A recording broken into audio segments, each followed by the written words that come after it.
bà mẹ chồng bị xô ra bỏ thuốc. Ông bố chồng tới giờ mới nhớ gọi cho bác sĩ. Ông nói địa chỉ ở đây cho bác sĩ và bảo bác sĩ tới nhanh. Ông cũng nói lại tình trạng của bà mẹ chồng. Ông nói bà mẹ chồng đau bụng và liên tục buồn nôn, ăn không nổi. Bác sĩ nói hiện tại đang bận, không có thời gian, bảo ông bố chồng đưa bà mẹ chồng tới tìm mình. Ông bố chồng nói bà mẹ chồng đi còn không vững, hơn nữa trong nhà cũng không có xe. Ông cầu xin bác sĩ thương tình tới trước điều trị cho bà mẹ chồng. Bác sĩ đồng ý, nói với ông bố chồng là sẽ tới ngay, rồi cúp máy. Ông bố chồng lại gọi Xô ra, bảo đi đun nước pha trà, nói bác sĩ sắp tới rồi. Xô ra nói mình đang trông cặp song sinh, không rảnh, muốn uống trà thì tự pha. Ông bố chồng bị Xô ra nói tới cứng họng. Xô ra lại dặn người quay phim đừng nói chuyện mình bỏ thuốc ra ngoài. Mụ còn nói bà mẹ chồng bị bệnh cũng tốt, coi như trả thù thay vợ cả. Người quay phim cũng lười quan tâm, để cho hai người họ muốn làm loạn thì làm. Ông bố chồng lại gọi Xô ra ở ngoài, bảo mang cái gối tựa tới. Xô ra ném thẳng gối cho ông bố chồng. Ông bố chồng nói bà mẹ chồng chắc chắn bị bỏ thuốc, nếu điều tra ra là do Xô ra làm, sẽ đuổi hắn khỏi căn nhà lớn. Ông bố chồng nói mấy lời này cũng thừa, cho dù có tìm được chứng cứ Xô ra bỏ thuốc, Xô ra cũng sẽ không thừa nhận. Mục đích bỏ thuốc của mụ quá rõ ràng, chính là muốn sớm chiếm căn nhà lớn, đẩy ông bố chồng và bà mẹ chồng sang một bên. Bà mẹ chồng đúng là chịu tội rồi, giờ ăn không được uống không xong, đợi tới khi bà ấy khỏi, chắc chắn sẽ có một trận với Xô ra. Mọi người cứ chờ xem. Một lúc sau, bên ngoài có người gõ cửa. Ông bố chồng vội ra mở cửa, thấy bác sĩ, liền bảo bác sĩ kiểm tra kỹ cho bà mẹ chồng, xem có phải bị bỏ thuốc hay không. Bác sĩ bắt đầu kiểm tra cho bà mẹ chồng và hỏi chuyện xảy ra thế nào. Ông bố chồng nói mọi người đều uống trà, chỉ có bà mẹ chồng uống xong thì phát bệnh. Bác sĩ nói bà mẹ chồng đã bị trúng độc, rồi hỏi còn trà hôm qua không. Ông bố chồng nói mình không biết, sau đó gọi Xô ra tới, hỏi trà hôm qua còn không. Xô ra nói trà đã hết từ lâu rồi. Ông bố chồng nói chắc chắn là Xô ra bỏ thuốc vào trà của bà mẹ chồng, mụ sợ tìm ra chứng cứ nên đổ trà đi. Xô ra nói mình không bỏ thuốc, nếu nói mình cố ý bỏ thuốc thì ông bố chồng lấy chứng cứ ra đây. Bác sĩ bảo mọi người đừng cãi nữa, giờ quan trọng nhất là điều trị cho bà mẹ chồng. Xô ra vẫn cãi chảy cãi cối, mụ nói bà mẹ chồng vu oan, mụ khẳng định mình không hạ thuốc, mụ còn định ném giày bà mẹ chồng. Bà mẹ chồng giờ có hối hận không? Bao công chọn dâu tốt, ai ngờ bị hạ thuốc, chuyện này chẳng trách ai. Bà mẹ chồng tự chuốc lấy. Vợ cả rõ ràng là dâu tốt, cuối cùng bị bà mẹ chồng đuổi đi, đây là quả báo. Ông bố chồng bảo Xô ra, nói rõ đã cho uống thuốc gì, để bác sĩ điều trị. Nhưng mụ vẫn nói không hạ thuốc, bà mẹ chồng chỉ bị say nắng, hoàn toàn không liên quan mụ. Bác sĩ nhìn triệu chứng, rõ ràng là trúng thuốc. Ông bố chồng tiếp tục ép hỏi, nếu không nói sẽ nguy hiểm. Nghe bà mẹ chồng gặp nguy, trong lòng Xô ra rất vui. Mụ cúi đầu im lặng. Bác sĩ nói với ông bố chồng, bà mẹ chồng không bị nặng, may là uống không nhiều, giai đoạn nguy hiểm đã qua. Bác sĩ kê thuốc giải, bảo uống theo dõi, nặng thì quay lại. Ông bố chồng nghe xong, liền nói với Xô ra, thu dọn đồ rời đi ngay. Gia đình không cần mụ. Xô ra nói mình không sai. Vì sao lại đuổi mụ? Mụ không đi. Bác sĩ bảo đừng cãi nhau, rồi đưa thuốc, dặn uống đúng giờ. Ông bố chồng hỏi tình trạng. Bác sĩ không dám chắc, chưa rõ bị hạ thuốc gì. Để an toàn, khuyên đi bệnh viện, kiểm tra tổng quát, nghe nói tốn tiền. Ông bố chồng bảo Xô ra trả cả tiền thuốc. Xô ra nói bác sĩ lừa, bà mẹ chồng đang khỏe, kiểm tra làm gì. Mụ nói bác sĩ muốn tiền, hiện mụ không có tiền, cũng không trả. Bảo bác sĩ đi. Bác sĩ nói với Xô ra, kiểm tra hay không thì tùy, nhưng phải trả tiền thuốc. Xô ra bảo đòi bà mẹ chồng, vì bà ấy là người khám. Bác sĩ tức điên, lần đầu gặp gia đình kỳ quặc. Bác sĩ không đòi nữa, tức giận bỏ đi. Bác sĩ rời khỏi. Ông bố chồng bảo Xô ra, lấy nước cho bà mẹ chồng, ba người này thật kỳ quặc. Xô ra chỉ nói một câu đã chọc giận ông bố chồng. Ông bố chồng cầm gậy dạy mụ một bài học. Xô ra vội trốn vào kho. Ông bố chồng tiện tay đóng cửa lại, còn nói nếu mụ không nói mềm mỏng thì ở trong kho qua đêm. Xô ra nói hôm nay mụ ở luôn trong đó, xong sinh giao cho ông bà chăm, ai mở cửa cho mụ. Người đó là đồ hèn. Ông bố chồng tức đến nghẹn, quay người định đi nghỉ, nhìn thấy bà mẹ chồng trông song sinh. Nếu không thả Xô ra, sẽ không ai trông trẻ. Ông bố chồng bỏ cả sĩ diện, quay lại mở cửa kho, bảo mụ ra trông song sinh. Xô ra nói chẳng phải không mở cửa sao, còn bảo mụ ở trong kho, giờ mở cửa làm gì? Ông bố chồng bị nói đến cứng họng, chỉ đành rời đi. Ông bảo bà mẹ chồng lôi xô ra, bắt mụ trông song sinh. Bà mẹ chồng không hiền như ông, bà cầm gậy gỗ đi tới, cách hành xử thật buồn cười. Hai người đã lớn tuổi, ngày nào cũng gây chuyện, sao không ngồi nói chuyện? Trước đây vợ cả tốt biết bao, lo ăn mặc học hành, vậy mà bị đuổi đi, giờ thì hay rồi, chỉ còn xô ra, ngày nào cũng cãi vã. Xô ra càng lúc càng ngang, chẳng bao lâu nữa, dù không giao nhà, mụ cũng đuổi ông bà đi. Bà mẹ chồng định đánh xô ra. Xô ra chỉ thẳng nói bà xấu xa, rồi lao vào giằng co. Ông bố chồng vội can ngăn. Mâu thuẫn ngày càng lớn. Nếu ông bố chồng không có nhà, bà mẹ chồng chắc bị đánh. Xô ra đã nắm thóp ông bố chồng và bà mẹ chồng. Mụ biết họ quý cháu trai, nên lấy song sinh uy hiếp. Hành động vừa rồi đã chứng minh ban nãy bắt ngủ kho. Nhưng vì không ai trông trẻ, ông bố chồng vẫn mở cửa. Thà mang tiếng hèn, cũng phải thả xô ra. Tin rằng chẳng bao lâu, cán cân gia đình sẽ hoàn toàn đảo ngược. Cảnh sát đến rồi, xô ra sợ hãi đến hoảng loạn, mụ nhờ Mết nói đỡ giúp mình. Cảnh sát cảm thấy lo lắng, xô ra ở đây làm ảnh hưởng đến việc anh ta tìm hiểu tình hình, nên bảo xô ra phòng khách chờ trước. Cảnh sát đuổi xô ra đi, rồi bắt đầu hỏi bố chồng, dạo gần đây xô ra thế nào, có làm gì quá đáng với ông và với bà mẹ chồng hay không. Bố chồng nói gần đây xô ra không làm gì họ, nhưng vài ngày trước xô ra đã khống chế vợ Mết và nhốt người đó vào nhà kho. Mết vội vàng tìm cảnh sát giải thích, anh nói xô ra không cố ý làm hại vợ Mết, mụ chỉ nhốt vợ Mết vào đó, rồi không lâu sau đã thả ra. Cảnh sát vừa tìm hiểu tình hình, vừa đi kiểm tra nhà kho, xem xong liền bảo Mết gọi xô ra. Anh ta có vài câu hỏi muốn hỏi mụ. Mết ra cửa gọi xô ra bảo mụ ra ngoài, cảnh sát có chuyện muốn hỏi. Xô ra từ phòng khách bước ra, mụ nói mình không làm sai chuyện gì, tại sao cảnh sát lại tìm mụ để hỏi. Cảnh sát nói, vài ngày trước tại sao mụ nhốt vợ Mết, tốt nhất mụ nên giải thích rõ ràng. Mết nói chuyện này xô ra làm quả thật không đúng, mụ không nên nhốt vợ Mết vào nhà kho. Xô ra bảo Mết im miệng, rồi nói với cảnh sát, lý do mụ nhốt vợ Mết vào nhà kho là vì vợ Mết luôn bắt mụ làm việc nhà. Xô ra còn bảo cảnh sát đưa vợ Mết đi, mụ nói vợ Mết giống như chủ thuê vậy, ngày nào cũng giám sát mụ làm việc. Cảnh sát bảo xô ra đừng nói nữa, để vợ Mết tự nói xem tại sao mụ lại nhốt người ta vào kho.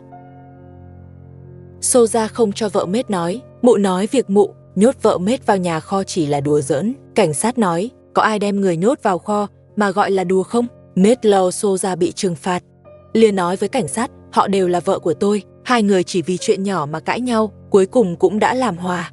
Mết còn nhờ bố chồng nói giúp cho xô ra. Sau đó, Mết lại trước mặt cảnh sát, trách xô ra vài câu, bảo mụ sau này đừng làm vậy nữa. Cảnh sát nói với xô ra, việc mụ nhốt vợ Mết vào kho là xâm phạm quyền tự do của người ta, tôi hoàn toàn có thể đưa mụ đi. Mết nghe cảnh sát nói sẽ đưa xô ra đi, liền chỉ vào xô ra, bảo mụ mau xin lỗi vợ Mết. Vợ Mết không chấp nhận lời xin lỗi của xô ra. Xô ra lại còn ra tay ngay trước mặt cảnh sát. Bà mẹ chồng về tìm xô ra, bà mẹ chồng dẫn con trai nhỏ theo. Bà mẹ chồng đứng ngoài không dám vào, bà mẹ chồng đứng ngoài nói, ông bố chồng đau chân tái phát, về lấy thuốc cho ông, bảo mụ đừng cản. Nói xong mới vào sân, khí thế cũ biến mất, gặp mụ là sợ, vì không phải là đối thủ, lại không có ông bố chồng, lo bị mụ xử. Mọi thứ đúng dự đoán, xô ra đuổi đi, nói đồ ở đây là của mình. Bà mẹ chồng ra tay trước, tát mụ một cái. Mụ sững người, sau đó mới tỉnh. Mụ cảnh cáo, ra tay nữa tôi đánh trả. Bảo nghĩ cho kỹ, giờ tôi không sợ. Xử lúc nào cũng được, vì xâm nhập nhà riêng. Mụ sẽ gọi anh cảnh sát. Bà mẹ chồng giải thích, không đến gây chuyện, chỉ lấy thuốc cho ông, lấy xong sẽ đi. Nếu bị cản, để ông bố chồng tới. Giờ không làm gì được, chỉ biết giữ ông. Mụ nói tiếp, giờ ông không đáng sợ. Nói vậy vô ích, muốn lấy thuốc thì phải nói khéo, mụ có thể cho. Bà mẹ chồng nói, không ngờ mụ tệ vậy, muốn đuổi mụ đi, đón vợ cả về. Mụ nghe động tĩnh trong nhà, biết con trai nhỏ vào, mụ cầm giày đuổi. Bà mẹ chồng cũng vào, mụ rất xấu xa, đẩy ngã con trai nhỏ, chuẩn bị lấy giày đánh. Bà mẹ chồng ngăn lại, con trai nhỏ đưa dây, bảo dùng cho hả giận. Cầm dây trong tay, gan lớn hơn, bắt đầu đánh xô ra. Người quay phim lại mang đồ cho vợ cả, mang cả một túi linh tinh, không biết mấy ngày nay sao nữa. Anh ta liên tục tiếp tế cho vợ cả, có lẽ vì bị bà mẹ chồng bỏ thuốc. Trước đó bà mẹ chồng và cô Soja đã bỏ thuốc vợ cả, giờ thì khác rồi, bà mẹ chồng cũng nếm mùi bị bỏ thuốc. Bà ta cắt đứt với cô Soja. Nếu sau này còn sống chung, thì chắc chắn cãi nhau mỗi ngày. Bà mẹ chồng sẽ không bỏ qua dễ dàng. Chắc chắn đòi cho ra lẽ. Hôm nay người quay phim mang đường phèn, còn mang cả thịt kiêu, trẻ con đang tuổi lớn. Rất cần dinh dưỡng. May mà có người quay phim. Nếu không có anh ta, bọn trẻ không có thịt ăn. Vợ cả ngồi bếp chặt thịt kiêu. Bọn trẻ ngồi phòng khách, ăn hạt dưa mang tới. Hai đứa rất ngoan, cũng rất xinh, tóc còn xoăn tự nhiên. Nhiều người phải ghen tị. Mắt thì rất to, nhìn rất đẹp. Vợ cả chặt xong thịt kiêu, rồi mang đi rửa sạch, chuẩn bị nấu canh cho bọn trẻ. Lúc này, người quay phim mang thêm đồ ăn vặt và rau. Vợ cả nhận đồ rồi hỏi, mua nhiều vậy chắc đắt lắm. Anh ta nói mua nhiều nhưng rẻ, không tốn bao nhiêu. Vợ cả không tin nên hỏi kỹ. Anh ta giải thích là dùng mã. Vợ cả nghe xong yên tâm. Trước khi nấu canh thịt, vợ cả lấy hành tây, băm nhỏ bỏ vào hộp để khử mùi. Rồi cho thêm nước. Đặt lên bếp, cho thêm gia vị. Bỏ thịt kiêu vào. Đậy chiếc nắp kỳ lạ lại, nhìn giống nồi áp suất. Có ai biết gọi là gì không? Hai đứa nhỏ nằm phòng khách, vừa nhai hạt dưa, trông rất nhàn nhã. Nhưng con gái cả sẽ không nhàn lâu, vì đã đến tuổi đi học. Hồi còn lang thang bên ngoài, vợ cả từng nói, đợi ổn định xong, sẽ cho con gái cả đi học. Có lẽ sau hè năm nay, con gái cả sẽ nhập học. Vợ cả còn phải đưa đón, cuộc sống sẽ vất vả hơn. Người quay phim lại mang cho vợ cả một túi bánh nang lớn, chừng này đủ cho vợ cả và bọn trẻ ăn lâu. Ăn được một thời gian, vợ cả mở túi ra, rồi cho bánh nang vào hộp, để lâu không bị mốc. Con gái út đói rồi, chạy tới xin bánh ăn, vợ cả đưa cho bé một ít, đồng thời đưa cho con gái cả. Vợ cả sợ ăn bánh khô dễ nghẹn, nên đi lấy bát đũa, rồi rót thêm chút nước, cho bọn trẻ ngâm ăn cùng. Sau đó vợ cả tiếp tục dọn bánh. Một lúc sau, bánh đã dọn xong. Vợ cả ra sân, mang xe đồ chơi vào nhà, cho con gái út chơi. Dọn xong việc đó, vợ cả nhớ ra chưa cho gà ăn, liền lấy thức ăn cho gà, rải xuống đất cho gà mổ. Vợ cả lúc nào cũng bận, không dọn sân thì dọn bếp. Chẳng mấy chốc canh thịt cừu sắp xong. Vợ cả mở nắp xem thử, rồi gắp thịt nếm một miếng. Thấy vị chưa ổn, liền cho thêm gia vị. Đậy nắp nấu thêm một lúc. Vợ cả lấy sữa trong tủ lạnh ra. Số sữa này cũng do người quay phim mang tới, đã để sẵn trong tủ lạnh. Trời bây giờ quá nóng, ướp lạnh uống sẽ ngon hơn, uống cũng mát hơn. Vợ cả lắc chai vài cái, chuẩn bị rót ra cốc, thì phát hiện cốc rất bẩn. Vợ cả rửa lại bằng nước, rồi mới đổ sữa vào. Tiếp đó, vợ cả lấy thêm đá trong tủ, dùng dụng cụ đập nhỏ đá, cho đá và sữa vào chung. Vẫn chưa xong, vợ cả còn cho thêm gia vị. Cụ thể là gì thì không ai biết.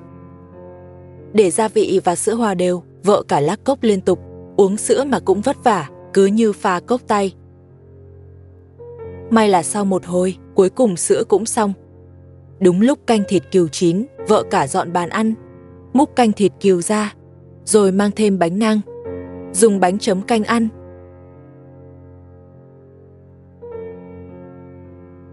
Người quay phim tới nhà ông bố chồng quay. Khi vừa tới, thấy ông bố chồng và bà mẹ chồng không ở nhà. Anh ta hỏi Soja, hỏi họ đã đi đâu. Soja nói với người quay phim, sau này cấm tới nhà tôi quay. Ngôi nhà này sắp là của tôi không hoan nghênh anh. Đi ngay đi. Người quay phim nói nhà là của ông bố chồng, sao lại thành của cô? Chỉ cần ông bố chồng không đuổi, tôi vẫn có thể tới quay. Soja bảo anh nhớ kỹ, tôi sắp là chủ nơi này. Sau này trước mặt ông bố chồng, đừng nói xấu tôi. Người quay phim nói, tôi chỉ ghi lại sinh hoạt, không đánh giá cuộc sống của họ. Soja nói vậy là đúng. Tôi không muốn anh can thiệp, đã nói vậy rồi. Tôi cũng không làm khó anh tìm ông bố chồng à?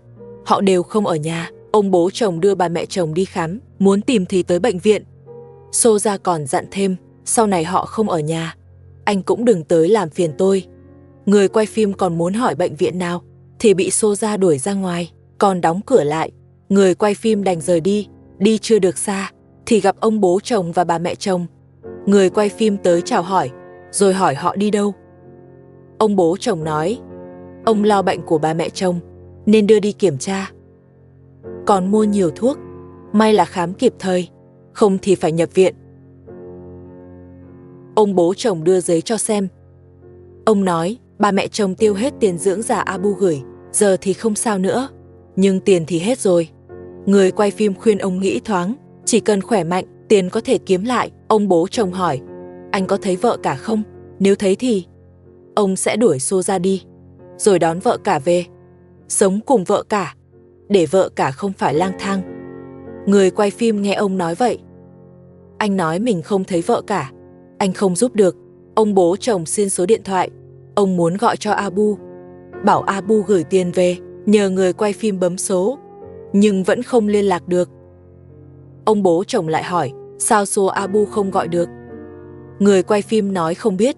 Ông bố chồng nổi giận, ông nói anh chắc chắn biết Abu ở đâu. Bảo anh nhắn với Abu, về đưa tiền cho ông. Ông bố chồng trách người quay phim, hỏi có thấy Soja bỏ thuốc không? Người quay phim nói không thấy. Lúc Soja pha trà, thì đuổi anh ta ra ngoài. Ông bố chồng nói vậy là đúng, chắc chắn lúc đó bỏ thuốc. Ông về nhà đuổi Soja, rồi hỏi người quay phim, vợ cả đang ở đâu? Ông sẽ tự đi đón về. Bắt vợ cả hầu hạ họ. Người quay phim hỏi, đón về chỉ để hầu sao? Có nghĩ giao nhà lớn không? Ông bố chồng nói nhà là của mình, không cho ai cả. Dù không cho nhà, vợ cả vẫn phải về hầu. Nói xong tức giận về nhà. Về tới nhà, ông bố chồng bảo Soja cút. Soja hỏi có chuyện gì? Ông nói chuyện xấu tự biết, sao dám bỏ thuốc bà mẹ chồng? Soja nói mình không làm. Ông bố chồng nói người quay phim thấy, lúc pha trà cho họ, mụ đuổi người quay phim đi, rồi bỏ thuốc vào cốc bà mẹ chồng. Cãi cũng vô ích, vì ông đã đưa đi khám. Ông cầm giấy khám, nhìn Soja nói, bà mẹ chồng tiêu hết tiền dưỡng già, tất cả do mụ, cút ngay. Soja nói ông qua cầu rút ván. Mụ bỏ thuốc vì ông, không giữ lời hứa, không cho nhà lớn. Ông bố chồng nói nhiều người muốn nhà, sao phải cho mụ? Soja đánh bà mẹ chồng, nói bị bà mẹ chồng lừa, trước đó hứa cho nhà lớn. Ông bố chồng nói mụ là con dâu, không có nhà vẫn phải hầu. Soja nói không nhà thì không hầu, tiếp tục đòi nhà. Ông bố chồng bảo hỏi bà mẹ chồng, Soja lại định đánh. Soja quá ác, vì nhà mà đánh cả bà mẹ chồng. Ông bố chồng cũng vậy, dùng nhà lớn làm mồi, ép con dâu hầu hạ. Soja đòi dắt song sinh đi, ông bố chồng không cho, nói đó là cháu ông. Cháu phải ở lại. Mụ nói không cho đi thì ở lại, mụ không rời đi, ông nói mụ đã bỏ thuốc rồi. Không đi là bà mẹ chồng gặp nguy hiểm, mụ nói do bà mẹ chồng dạy, trước đó dạy bỏ thuốc vợ cả. Ông bố chồng nói bậy, bà mẹ chồng sao dạy vậy? Mụ khẳng định là thật. Vợ cả trước kia bị hại vậy, bà mẹ chồng ném dép vào mụ, nói mụ vu khống, không hề dạy bỏ thuốc vợ cả. Ông bố chồng lại đánh mụ, ông vẫn banh người nhà. Thế là ầm ĩ rồi. Soja nói với ông bố chồng, trước đó vợ cả bị bỏ thuốc là do bà mẹ chồng dạy. Bà mẹ chồng thấy lộ chuyện, liền bảo Soja im miệng. Ông bố chồng nghe vợ cả bị bỏ thuốc là do bà mẹ chồng bày, ông lại banh người nhà, nói với mụ, bà mẹ chồng không làm vậy, là Soja tự tìm cớ. Hôm nay nhất định đuổi mụ đi. Mụ nói mình không đi, muốn đi thì phải đuổi bà mẹ chồng. Vì mọi chuyện đều do bà mẹ chồng đứng sau. Ông bố chồng nói tin bà mẹ chồng không dạy bỏ thuốc vợ cả. Chuyện bỏ thuốc chỉ mụ mới làm. Mụ nói chính bà mẹ chồng dạy. Mụ ném giày vào bà mẹ chồng, bắt bà mẹ chồng nói thật, dù mụ nói vậy. Ông bố chồng vẫn không thừa nhận, vì ông banh người nhà, tiếp tục đuổi mụ đi, không nhắc tới bà mẹ chồng. Bà mẹ chồng biết mình lộ chuyện, sợ ông bố chồng tính sổ, nên tìm cách lấy lòng ông. Lúc này Song Sinh nằm khóc, bà mẹ chồng qua chăm. Xô Gia cũng chạy vào bế, vì ông bố chồng đang đuổi mụ. Mụ muốn lấy Song Sinh làm điều kiện, bà mẹ chồng không cho bế, ông bố chồng cũng không cho chạm. Ông đòi bình sữa, bắt đặt xuống, bảo mau thu dọn rời đi. Mụ thấy không được chạm Song Sinh, điều kiện đã mất, mụ lại la lối, nói nếu bị đuổi, sẽ kéo bà mẹ chồng theo, bắt cùng ra ngoài chịu khổ. Để chứng minh dám làm, mụ xé nát giấy chẩn đoán. Mụ vừa xấu xa vừa độc ác, gặp loại này nên tránh xa. Ông bố chồng thấy giấy bị xé cũng giận. Nhưng đối mặt kẻ liều lĩnh, ông bắt đầu sợ dồn ép quá, mụ sẽ bỏ thuốc ông. Ông bố chồng nói với mụ, để mụ sinh Song Sinh, tạm thời không đuổi. Nhưng nếu còn bỏ thuốc, sẽ không tha. Ông bỏ qua chuyện bỏ thuốc, mụ lại ném đồ vào người quay phim, chửi người quay phim nhiều chuyện. Sao nói với ông bố chồng là mụ bỏ thuốc. Ba mẹ chồng cũng hỏi vì sao bỏ thuốc. Mụ nói học theo ba mẹ chồng. Ông bố chồng muốn cho Xô Gia nhớ đời, nên cố tình lấy điện thoại ra chuẩn bị gọi cảnh sát. Ông nói sẽ để Xô Gia bị trừng phạt. Ông bố chồng cầm điện thoại chuẩn bị gọi. Xô Gia liền nói với ông, nếu ông dám gọi cảnh sát tới bắt tôi, thì tôi sẽ nói ra chuyện ba mẹ chồng xúi giục và chuyện tôi bỏ thuốc vào đồ ăn của vợ cả, kéo bà mẹ chồng vào tù ngồi cùng tôi. Ông bố chồng nghe Xô Gia muốn kéo bà mẹ chồng đi cùng, liền vội vàng cúp máy. Ông ta lại bắt đầu bao che. Ông nói chuyện này không liên quan gì đến bà mẹ chồng, là Xô Gia đang vu oan bà mẹ chồng. Xô Gia tức giận ném đầu về phía bà mẹ chồng. Mụ nói, nếu không phải ba mẹ chồng bảo tôi bỏ thuốc, thì ai lại nghĩ ra chuyện thất đức như vậy. Tôi nhất định kéo bà mẹ chồng vào tù cùng tôi. Ông bố chồng nói ông sẽ không gọi nữa, bảo Xô Gia sau này đừng nhắc đến cảnh sát nữa. Thế là Xô Gia lại thoát nạn. Nhưng mụ cho rằng mọi chuyện đều do người quay phim nói cho ông bố chồng biết. Mụ không cho phép người quay phim ở lại đây. Ông bố chồng nói không thể đuổi người quay phim đi, nếu không phải người quay phim nói cho tôi biết, tôi cũng không có bằng chứng chứng minh là mụ làm. Ông bố chồng còn nói Xô Gia, khiến ông vô cùng thất vọng. Sau này ông cũng không dám ăn đồ Xô Gia nấu nữa. Xô Gia vẫn kiên quyết đuổi người quay phim đi. Rồi mụ lại nói với ông bố chồng, bảo ông mau chóng giao căn nhà lớn cho mụ, như vậy trong nhà sẽ không xảy ra chuyện nữa. Mụ lại đi tìm bà mẹ chồng, cảnh cáo bà ta sau này ăn uống phải cẩn thận. Xô Gia lúc này đã bất chấp tất cả vì để có được căn nhà lớn. Trước đó chính bà mẹ chồng đã hứa giao căn nhà lớn cho mụ. Xô Gia bây giờ chẳng khác nào một người đàn bà chanh chua, nhìn ai cũng thấy chướng mắt, chỉ mong sớm chiếm được căn nhà lớn rồi đuổi tất cả mọi người đi. Lúc này mụ căm ghét người quay phim vô cùng. Nếu không phải người quay phim nói ra sự thật thì mụ cũng không lâm vào thế bị động như vậy. Điều Xô Gia nghĩ tới chỉ là căn nhà lớn, còn ông bố chồng và bà mẹ chồng thì nghĩ cách lừa Xô Gia. Còn át chủ bài trong tay ông bố chồng chính là căn nhà lớn. Vì vậy ông ta mới nói chuyện đầy tự tin, không có căn nhà lớn thì chẳng ai thèm nghe ông ta nói. Ông bố chồng quá mức cẩn trọng, không dám giao căn nhà cho bất kỳ ai, ngay cả vợ cả ông cũng không dám giao. Hai nàng dâu trong nhà đều trở thành đối tượng để ông ta lợi dụng. Đã nhìn rõ bộ mặt thật của ông bố chồng, cô ấy cũng không còn hứng thú với căn nhà lớn nữa. Chỉ còn Xô Gia vẫn ngày đêm mơ tưởng chiếm được căn nhà lớn chính là giấc mơ cuối cùng của mụ.